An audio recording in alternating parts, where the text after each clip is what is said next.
السلام علیکم۔ ابرار رشید آپ کی خدمت میں حاضر ہے۔ میرے بہت سے دوستوں نے مجھ سے شکوہ کیا ہے یا سجیشن دی ہے کہ آپ کی ویڈیوز بہت طویل ہوتی ہیں، کوشش کریں 8 سے 9 منٹ کے اندر اس کو ختم کر دیا کریں، لپیٹ دیا کریں۔ کوشش کروں گا کہ آج کی یہ ویڈیو جلد اس کو لپیٹ دوں، اور اسی لیے میں نے اپنے پاس موبائل فون رکھا ہے، سٹاپ واچ لگا کر رکھی ہے، لیکن اس کے باوجود کوشش ہوگی کہ اپنا مطمع نظر یا وہ جو میرا تجزیہ ہے وہ آپ کی خدمت میں پیش کر سکوں۔ جس وقت پاکستان میں یہ بحث جاری ہے کہ چیف آف ڈیفنس فورسز کا نوٹیفیکیشن جاری ہوگا نہیں ہوگا، نہیں ہوا تو کیوں نہیں ہوا، ہوگا تو کب جاری ہوگا، کیا حکومت اور فوج میں کوئی اختلافات ہے، اور یہ ایک توجہ ہٹانے کی کوشش سمجھنا چاہیے اس کو۔ جو کچھ حکومت کرے گی، وزارت قانون کرے گی، جلد ہی عنقریب ہمارے سامنے آ جائے گا۔ لیکن جو لوگ یہ دور کی کوڑی لے کر آئے ہیں کہ حکومت اور آرمی یا اسٹیبلشمنٹ کے درمیان فاصلے بڑھ گئے ہیں، دونوں ایک صفحے پر نہیں رہے، یا ان میں اختلافات آ گئے ہیں، میاں نواز شریف خلاف ہیں وغیرہ وغیرہ، اس میں کوئی صداقت نہیں۔ البتہ مین ایشوز کی جانب سے توجہ ہٹانے کی ایک بہترین کوشش یا کاوش قرار دیا جا سکتا ہے۔ یہاں تک کہ ملک کے نامور جو ہمارے اصحاب ہیں، اب میں کس کا نام لوں، جو تجزیہ کار ہیں، انہوں نے بھی اس طرح کی باتیں کی ہیں جن کا حقیقت سے کوئی تعلق نہیں، بلکہ انہوں نے آئین کو، یا یہ جو 27ویں آئینی ترمیم ہے اس کو، اور 26ویں آئینی ترمیم اور آرمی ایکٹ کو جس طرح انٹرپریٹ کیا ہے، اس کی ان سے توقع نہیں تھی۔ میں بوجوہ نام نہیں لے رہا،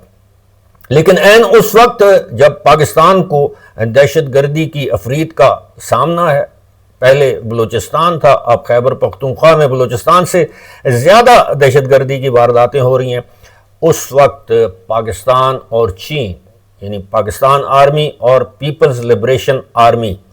جو کہ چین کی آرمی ہے، ان کے درمیان یا ایک مشترکہ، آپ یوں سمجھ لیجئے کہ مشقیں، ان کا آغاز کیا گیا، جن کا نام ہے واریر 9، یعنی یہ 9th ایڈیشن ہے، 9واں ایڈیشن ہے ان مشقوں کا، اور ان کا مقصد ہے کاؤنٹر ٹیررزم، مقصد کاؤنٹر ٹیررزم۔ اور اس وقت ہمیں معلوم ہے، آپ کو معلوم ہے کہ کس طرح پاکستان میں بھارت اپنی پراکسیز کے ذریعے اور دیگر ذرائع کے ذریعے پاکستان میں کس طرح دہشت گردی کو فروغ دے رہا ہے۔ میں نے پہلے سوچا تھا میری اگلی ویڈیو اس موضوع پر ہوگی، لیکن پہلے سوچا تھا یہ ویڈیو اس موضوع پر بناؤں گا کہ کس طرح پاکستان، چائنا اور بنگلہ دیش بھارت کے اس حصے پر کنسنٹریٹ کر رہے ہیں جس کو بھارت کا موسٹ ولنریبل حصہ قرار دیا جا رہا ہے۔ لیکن چونکہ یہ ہمارا سبجیکٹ نہیں ہے، آپ کو یہ یاد دلا کر چلیں کہ ایک وقت تھا، آج سے زیادہ پرانی بات نہیں ہے، تقریباً آپ یوں سمجھیے کہ جعفر ایکسپریس کا جب واقعہ ہوا بلوچستان میں، اس وقت پاکستان کے پاس وہ ٹیکنالوجی موجود نہیں تھی، یوں کہیے کہ ڈرون ٹیکنالوجی موجود نہیں تھی، جس کے تحت پاکستان رات کے اندھیرے میں ڈرونز کو استعمال کرتے ہوئے دہشت گردوں کی موومنٹ کو مانیٹر کر سکتا، ان پر نگاہ رکھ سکتا۔ لیکن اب چائنا کی وساطت سے وہ ٹیکنالوجی پاکستان کو حاصل ہو چکی ہے، ایک یوں سمجھیے کہ ایک خصوصی سیٹلائٹ ہے، جس کے ذریعے اب پاکستان کے پاس وہ ٹیکنالوجی ہے کہ پاکستان غاروں کے اندر بھی وہ جو ہوتی ہے نا انفراریڈ آپ کہہ لیں، یا جو موومنٹ ہوتی ہے، جو ایک ہولے سے نظر آتے ہیں، وہ دہشت گردوں کے پاکستان کو دکھائی دے سکتے ہیں، اور جس کے بعد آپ نے محسوس کیا ہوگا کہ پہاڑوں سے دراندازی، بلوچستان کے پہاڑوں سے دراندازی کا سلسلہ اب قدرے کم ہو چکا ہے۔ دوسری وجہ یہ بھی ہو سکتی ہے کہ اب ان کی کنسنٹریشن خیبر پختونخوا کے قبائلی علاقوں پر ہے۔ اس علاقے میں بھی پاکستان کو چین اور ترکی کی جانب سے جو ڈرون ٹیکنالوجی ملی ہے، یا جو ڈرونز ملے ہیں، وہ کاؤنٹر ٹیررزم میں مؤثر کردار ادا کر رہے ہیں۔ اور حالیہ دنوں میں ہم نے یہ دیکھا کہ افغانستان کے اندر پاکستان نے جو سٹرائکس کیں، ان میں 70% سے زیادہ ڈرون سٹرائکس تھیں، جبکہ 30% آپ یوں کہیے کہ اس میں پاک فضائیہ کے جیٹ طیاروں کو استعمال کیا گیا۔ یہ جو ایکسرسائزز کی جا رہی ہیں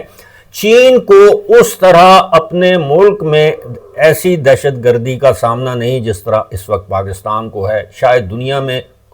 کوئی ایسا ملک نہیں ہے پاکستان کے علاوہ جس کو اس طرح کی دہشت گردی یا خودکش حملوں کا سامنا ہے. کسی زمانے میں سری لنکا میں وہ تامل ٹائیگرز جو ہے وہ اس طرح کے حملے کرتے تھے، لیکن اس وقت پاکستان دنیا کا واحد ملک ہے جہاں پر اس قسم کی دہشت گردی ہو رہی ہے. تو اس قسم کی دہشت گردی کو کاؤنٹر کرنے کے لیے جو میئرز ہیں وہ بھی ڈیفرنٹ لیے جاتے ہیں. یہ جو تقریب آپ نے دیکھی، ایک تقریب تھی جس میں corps commander Mangla Peoples liberation army China کے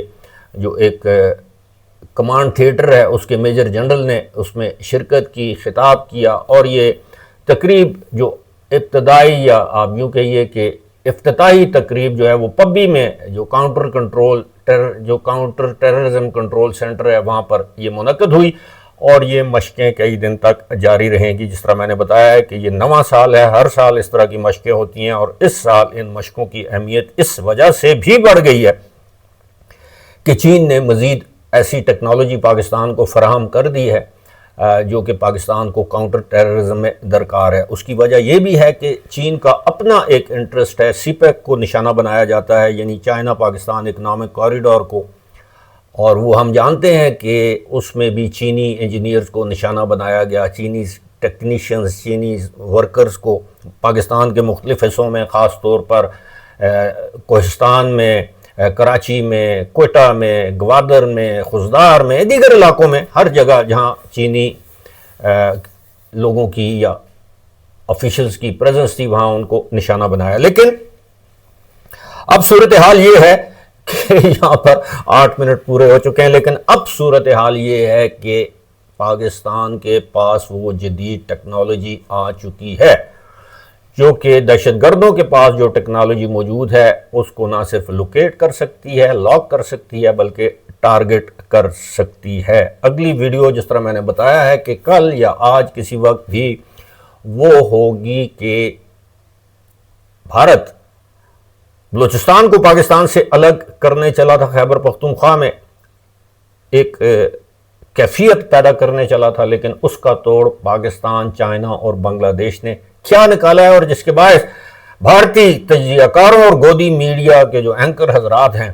ان کی چیخیں 7ویں آسمان تک سنائی دے رہی ہیں. فی الحال اسی کے ساتھ مجھے دیجیے اجازت. خدا حافظ.